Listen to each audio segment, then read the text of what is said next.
Isinailalim na sa state of calamity ang Naga City, Camarines Sur matapos ang malawakang pagbaha dahil sa bagyong Enteng. Para sa detalye, live na magbabalita mula sa Naga City, si Gio Robles. Gio, kumusta yung panahon dyan at marami pa bang lugar ang baha? Cheryl, alam mo, pabago-bago yung panahon dito sa Naga City. Ngayon ay sumikat ang araw pero kanina-kanina lamang ay biglang buhos naman yung ulan. Sa mga lugar na binaha, marami ng affected areas, as we say, na humuhupa na yung tubig. Pero dito sa Barangay Triangulo, kung saan ako ngayon, kung makikita mo, Cheryl, ay may tubig baha pa rin sa lugar na ito. Isa ito sa mga pinaka-apektado dito sa lungsod ng Naga. Cheryl, 16 barangays yung binaha sa kasagsagan ng pananalasa ni Bagyong Enteng. Dito sa daan na ito, medyo bumaba na yung tubig. Pero kapag maglakad ka doon sa dulo, kung makikita mo yung bata, nasa hanggang tuhod niya na yung tubig baha. Kapag pumasok ka pa doon, dumiretso ka pa, Cheryl, palalim ng palalim yung tubig. Isa sa mga posibleng sanhi daw ay baradong mga drainage at sa dami nga ng ulan na binagsak nitong si Enteng ay naipon nga yung tubig, which in result ay nagkabaha dito sa Naga City. Cheryl. Gio, gaano may mga napaulat na bang casualties dyan sa Naga City? Base sa pakikipag-ugnayan natin sa Naga Local Government Unit o LGU, dalawa ang kumpirmadong nasawi dito sa lungsod. Isa nga dyan, Cheryl, yung lalaking nakuryente matapos niyang balikan yung tindahan niya. Pero sa kasamang palad may live wire. Sinubukan pa siyang isugod sa ospital pero idineklara siya ng doktor na dead on arrival. Ikalawa, sa casualty dito sa lungsod ng Naga ay ang 8-month-old na sanggol na nalunod, Cheryl, Lunes ng madaling araw. Kanina ay pinuntahan natin yung bahay nitong magulang ng sanggol, nakaburol na doon yung little baby girl.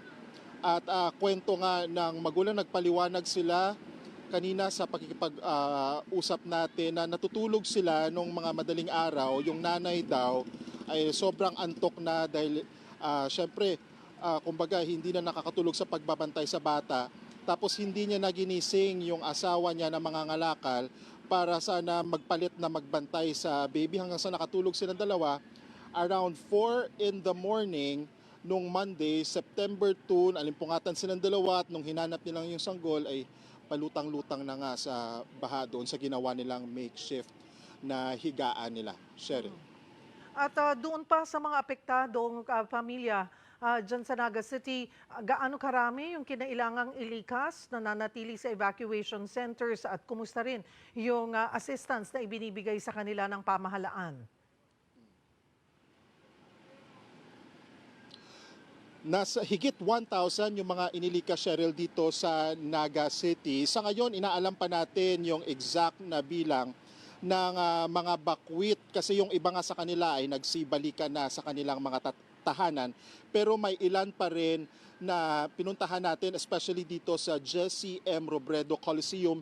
Hindi lang yan malayo kung saan ako nakatayo ngayon, Cheryl. May mga bakwit pa na piniling doon muna tumira kasi yung mga bahay nila ay lubog pa rin sa baha ngayon.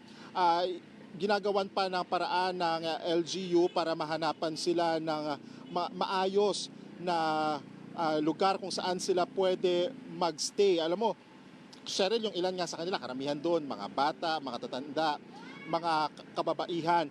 May mga ayuda naman, may mga ayuda naman na ibinigay yung LGU, maging yung DSWD, at nagbabayanihan din yung iba't ibang mga grupo dito, Cheryl, especially yung mga kabataan, maging si dating Vice President Leni Robredo nga ay nag-ikot na rin dito sa Naga nung isang araw at namahagi na rin ng ayuda dito sa lungsod, especially doon sa mga apektado ng pagbaha, Cheryl. Gio, pangkaraniwan na ba sa mga taga Naga City itong matinding pagbaha na dinanas nila sa bagyong Enteng?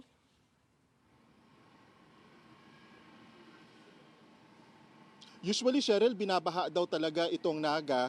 Sa mga hindi familiar dito, may ilog dito sa lungsod which is Bicol River. And kung umaapaw yan ay umaagos nga hanggang sa mga bahay, sa mga daan.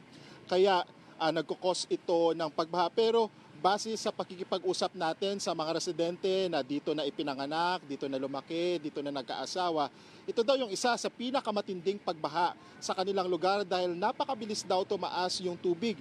Si Joseph na residente ng barangay Triangulo, dito nga, ay sabi niya kahapon sa 30 years na siya dito sa lugar na ito, pero sobrang bilis daw yung pagtaas ng tubig nung linggo hanggang umabot nga nung Lunes, tapos mabagal pa daw yung pagbaba ng tubig. Cheryl.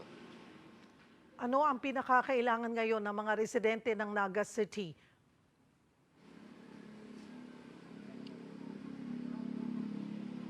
Cheryl, kapag may mga kalamidad na kagaya nito, na dulot ng bagyo, nagkaroon ng baha, pinaka-importante, Cheryl, yung nutrisyon ng mga bakwit. Lalong-lalo na rin yung kalusugan ng mga residente na pansamantalang nanunuluyan sa mga evacuation center. Alam naman natin na maraming common spaces doon, lalo na yung mga palikuran kung saan sila natutulog. So we have to make sure, or the LGU have to make sure na maayos din yung kalusugan nila, hindi kumalat yung mga sakit. Kasi kagabi, yung isang nanay na nakausap natin, nangangamba na nga siya doon sa anak niya, nagkakaroon na ng rashes sa evacuation center kung saan sila dinala. Pangalawa, hindi pa sila nakakauwi kasi yung next naman na problema niya, natatakot naman siya na magkaroon ng dengue yung baby niya. May 3 siyang anak, maliliit, halos maliliit yun lahat. Yung pinakabata 9 months old, yung isa 7 years old, yung pinakamatanda 7 years old. Yung tubig daw kasi parang stagnant pa doon sa lugar kung saan yung bahay nila, kaya natatakot siyang umuwi. Next naman, Cheryl, siguro hygiene kit, especially sa mga kababaihan at saka sa mga bata. Pinaka-importante din yan sa mga evacuation center. At siguro sa iba naman na wala talagang naisalba, kahit yung mga decent, kumbaga, na tulugan or trapal or anything man siguro kung saan sila pwedeng matulog and to feel safe at night. Cheryl. Maraming salamat at mag-iingat kayo, John Gio Robles.